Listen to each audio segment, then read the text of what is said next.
May kwento ako. Isa akong lalaki. At masarap ako magaluto. Pero yung sarili ko, duda ako kung masarap akong magmahal.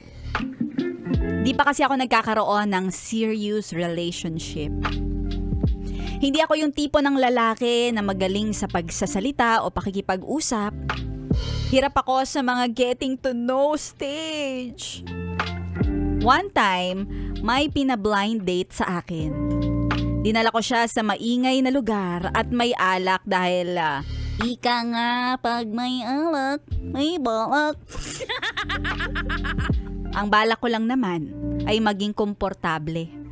Hihingi lang ako ng lakas ng loob sa alak. Effective naman.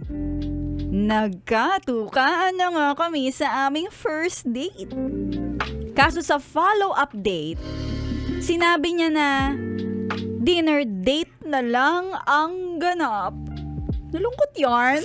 Buti nga nakipagkita pa sa'yo. Doon ako kinabahan kasi hindi ko forte ang makipagkwentuhan. Kumain kami sa isang resto at gaya ng inaasahan, walang naganap na magandang usapan. At pakiramdam ko ay kasalanan ko. Sinabi ko naman sa kadate ko na hindi ako conversational type of guy.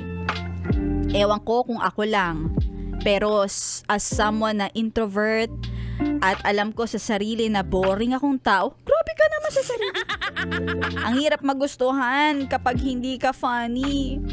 Pero parang there's something na biglang nagbago. Pabalik na ako sa table ng kadate ko at nakita ko ang mukha niya. Naputlang-putla at tulala. Galing kasi ako noon sa CR para umihi. Ako ay nagtataka dahil itinuro niya ang nakatutok sa mukha niya ay ang ahas kong mapangahas. Sa kalasingan ko, hindi ko namalayan na nakasilip ang aking ahas sa madla. Hindi ko pala nasara yung zipper ng pantalon ko. Oh my God! Akala ko magiging awkward ang sitwasyon. Pero bumaliktad. Biglang nagkaroon ng sigla ang dalaga. Nagpakita pa siya ng interes. Ang pangyayaring iyon ang naglapit sa aming dalawa. Hindi sinasadya, pero parang itinadhana. Etong kwento kong ito ay 5 years ago na. Yung dalaga sa istorya ay asawa ko na.